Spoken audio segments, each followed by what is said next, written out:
Welcome to the Success Builders podcast. If you're an entrepreneur seeking motivation, inspiration, and real-world strategies to grow your business, you're in the right place. Here we believe success isn't a destination, it's a journey filled with golden nuggets of wisdom shared from one business owner to another. I'm Liz Nanel, a real estate agent, mentor, entrepreneur, and your host on this exciting path. In every episode, I'll bring you valuable insights from entrepreneurs who's been in the trenches, built their dreams, and are ready to share their secrets with you. Whether you're just starting out or looking to take your business to new heights, this is your space to learn, grow, and connect. Let's dive in and build success together. Good day, everyone, and welcome to another episode of the Success Builders podcast. Today, we are very privileged to have Fatima here, who is a dynamic REMAX agent, and I'm looking forward to deep diving into her career and finding out a little bit more about her so that we can all share that with you. So, Fatima, very, very welcome. Tell us a little bit about yourself before we get to all of the career. Just who are you as a person? Thank you so much, Liza. I'm so happy to be here. It's such an honor to be here and to meet you as well. Who am I? Wow, complex question. I am 29 years old. I am a qualified teacher. I'm a mom to a gorgeous 3-year-old. And yeah, that's about it. I love that. A 3-year-old and being in the real estate industry, that's a job and a half. I know. Tell me about it. It's true when they say it takes a village with kids, isn't it? You need help. It does. So Fatima, let's deep dive into your career. Tell us, how long have you been a real estate agent and how has your journey evolved to get you to where you are today? Okay. Before I say that, let me say I did mention I'm a qualified teacher and I have been teaching for a couple of years, and I just needed like a change of pace, if you know what I mean, because teaching can be quite exhausting. And like I said, I have a 3-year-old, so I wanted a bit more of flexibility with my time, and being in real estate really helped with that. So I'm in the game now for about a year and it's been going really well. Just started with REMAX end of January, so it's been going good, and I've already had 3 sales, bragging a little, but yeah. And so you should. Yeah. That's amazing. So it's your first year. I love that we get to chat because it gives me like insights back. You know how we can sometimes in life move on and you forget what it was like when you started. So for our listeners, whether they're business people or real estate agents, it's so nice to also just speak about this first year in real estate, but also taking all of your knowledge and your life skills that you've learned as a qualified teacher into this. Tell us a little bit how that has helped you throughout this year. So with teaching, I'm sure you know we have to be quite organized with our paperwork and things like that. And I feel like that was the one skill that I could bring into real estate, because you have to be up to date with your paperwork. When you do a sale, you have to be like, everything has to be in order. So I feel like bringing that from teaching has definitely helped a lot. Another thing is the people skills. So, you know, when you're chatting to people and things like that, I feel like being a teacher, how to talk to people and things like that has been helping me with my real estate as well. And yeah, that's about it. I mean, you can't say I normally like around when you're a real estate agent, like you can do kids, but yeah. I know, right? I don't think a lot of people realize what is the life like for a real estate agent, and also everything that goes into assisting a family through that transition of selling the house or buying a house. What have you found as most challenging throughout this year? What would you say were surprises to you that you did not know would be part of the transaction or of the job before you entered the industry this year? Okay, some of the challenges that I faced are definitely difficult clients. I feel like that's been the biggest, what would you say, roadblock. You know, when you have people who are just, we want to see this place today, let's go now. And you're like, I'm sitting here, I'm having my lunch, and okay, now all of a sudden I have to jump up and go and do the meeting. That's been difficult. And of course, you have difficult sellers and difficult tenants. I feel like that's been the most challenging part. But yes, when you mention, of course, it's a big step. A lot of people don't actually realize when you're selling how much there's involved in the process. And I know with one of my sales that I've done, the client actually bought the property and then he's like, okay, when can I move in? And I'm like, no, there's still a couple of months. You have to wait a few months because this has to go through, that has to go through the transfer and whatnot, and then you can move in. And he's like, oh yeah, I didn't realize. And afterwards, when we explained, like, okay, you have to first sign, you have to submit it, the owner has to accept it, all of that. And then he's like, yeah, it's not my first time doing this, but I do understand when you put it more into perspective. So yeah, it's definitely a lot more than you think about, because when people see an agent, they just think, oh, okay, you sold the house, now go away. But no, we don't go away. We stood around for a couple more months. Yeah. Yes, there's a lot of steps that needs to happen. And it's quite interesting, the point that you bring up with people wanting to do something now. I think we live in such a day and age that everything should be at our fingertips, but we don't always take in consideration the human factors that are sometimes involved. I find it, for example, when someone asks on last minute, that they don't consider the sellers that are living in that property, who has got big kids to pick up and sports to drive to and a dinner to make, and that always wants to feel like their house is prepped and ready before strangers are walking into their home. Yeah. So I think one of the biggest things as a real estate agent is for us to be psychologists. We have to manage the emotions and the expectations of people. And I think you've played into that, which was interesting. Yeah. For those starting out in the real estate industry, because it's so fresh and new for you, what would be the 2 or 3 pointers that you would give them in how they can transition from a different career into a real estate career and get the same amount of success like you have with your 3 sales this year? Okay. Some pointers that I have would definitely be know where you stand financially before you consider this, because of course coming into the game is not a joke. You have to know that you're not going to be getting paid every month unless you're doing a sale every month. So the first thing I would say is make sure you have some sort of backup also. The second thing is, it's not easy, I'll tell you that. Another challenge I'm actually going to bring up is cold calling.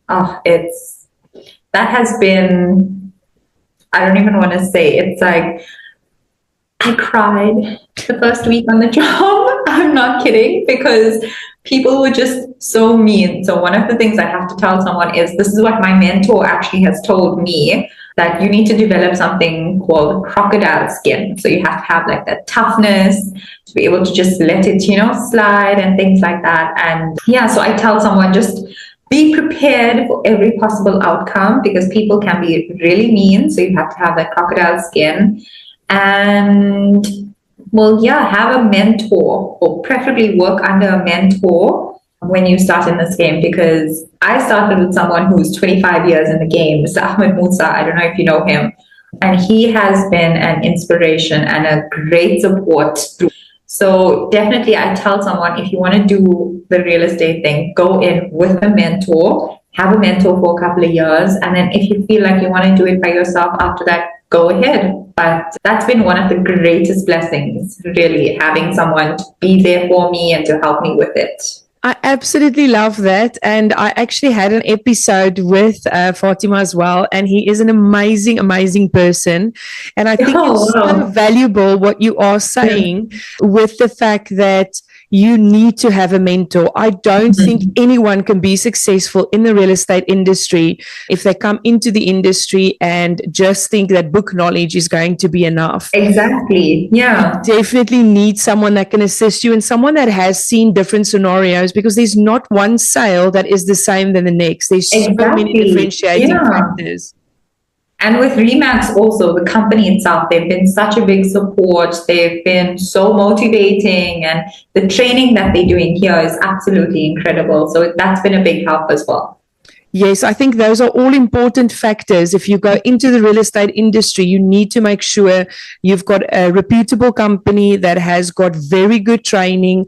I Yeah. don't even think just going into the industry, even being in for 10, 15 years, the industry is forever changing. The marketplace Absolutely. changes. So you Completely need to stay changing. on top of Yeah. that. Tell us a little bit about the area that you work in and your marketplace. Who is your standard or average buyer or seller?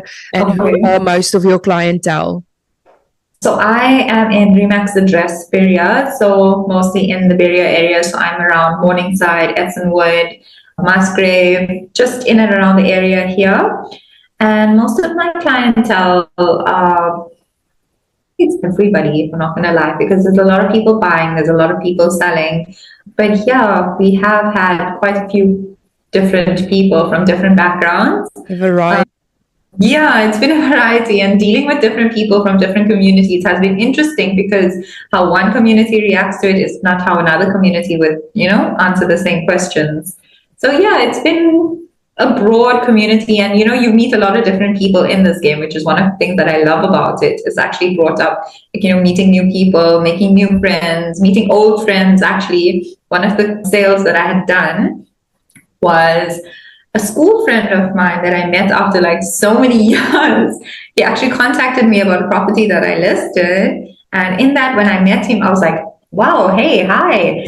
And yeah, it was so fun. And from there, I sold him his place. So yay. That's amazing. I think that brings us to a different point, which is building relationships being so key Mhm. in real estate. You Yeah. mentioned cold calling or canvassing or farming, like Yeah. agents would refer to it. And I think that's only a starting point. The real It key is. to the industry is building Mhm. relationships. So if you love people and you have a general care for them, then I Yeah, think that would translate into you being successful. So let's look ahead a absolutely. little bit. Where do you see Yeah. this career taking you? I mean, this being your first year, where do you think you would be in 2 or 3 years from now? What is your aspirations that you've got? So aspirations in this game, it's a long game, and if you can do it in the long run, like Mr. Musa has told me, if you can do it in the long run and if you can be consistent, you can be successful. So of course, having him as a mentor, being on his team and things like that, it's helped me to realize that no, look, this is something that I do want to do long term. Obviously, if life throws me a curveball here and there, we can deal with that, but I do see myself in the long run with this, and with my daughter, with her school rounds and things like that. The flexibility that it's offered me is unparalleled, really. So it's something that I can see myself doing for the next couple of years, and then after that, we'll see where it goes. See where life takes you. That's amazing. Yeah, Yeah, I think absolutely. once you really develop a love for the industry and a Yeah, love for the clientele, it almost just gets better year on year it because does. before you know it, an old client has returned and people stay friends with you throughout the Exactly. years. And it's like And to build that family. relationships also, like, it's whatever we do now, like you mentioned the cold calling. So whatever we're doing now is we're building relationships for the future. So we call, we canvas, we speak to people, and then maybe, so say I phone someone today and then they're not interested today, but you say, okay, can I keep in touch with you the next couple of months to see how we're doing? And maybe like 6 months down the line, he calls you back and he's like, hey, I'm thinking of selling now. Would you come over and have a look? And you're like, yes, fantastic. There we go.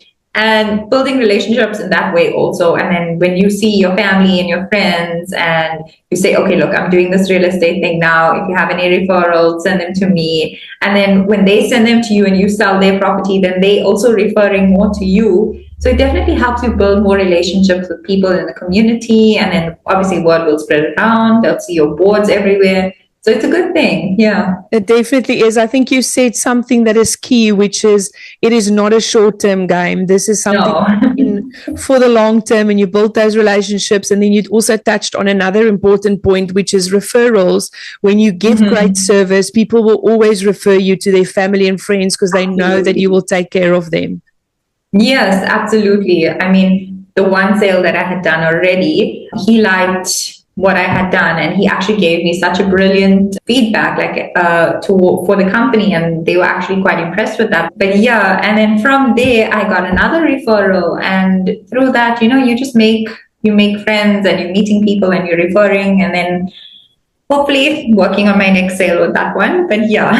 That's amazing. It definitely is. Those testimonials speaks volumes of all of the effort that you've put in. Yeah. And it's so nice when people put that forward and put that out there. So if any of our listeners today want to get in contact with you, love your energy, like I'm loving your energy and your friendliness, I can just tell you're such a kind-hearted person. Tell us a little bit, where will they reach you? We'll also post it at the bottom of the episode, but if you can tell us a little bit, what is your preferred contact method? Well, you can contact me on my cell. I'll give you my details actually, or you can contact me via email. But yeah, most preferably if you can call me on my cell. Do you want me to give you my number? 100% go for it. Fantastic. So my number is 082-786-1613. You can phone me, WhatsApp me, text me, anything, but I think that's the easiest way to get to me. Absolutely love it. Fatima, this has been such a great privilege, and I just love your energy and also all of the interesting things to see. How are you observing this industry as you've just entered into it? We will share this episode around, and we'll also be hoping that more of our other clients in that area of Durban and Berea will make contact with you and get your friendly face over, even if it's just for a property valuation, for them to see what is the value of the biggest asset that they have got. Thank you so much for joining me today. And I'm looking forward to making contact with you in the near future. Absolutely. Thank you so much. I really appreciate this, and I appreciate you having me on your show. This has been such an incredible experience, and I do hope that we can forge more friendships in the future. Thank you so much, Fatima. Thank you so much. Thank you for tuning in to the Success Builders podcast. I hope you're leaving with fresh insights and a renewed spark of inspiration to take your business to the next level. Remember, success is built one step at a time, and we're here to walk that journey with you. If you enjoyed today's episode, don't forget to subscribe, leave a review, and share it with a fellow entrepreneur who could use some motivation. And if you want to dive deeper or connect with me personally, I'd love to hear from you. Reach out on LinkedIn, Instagram, or visit liznanel.com to get in touch. Until next time, keep building, keep growing, and keep chasing that success.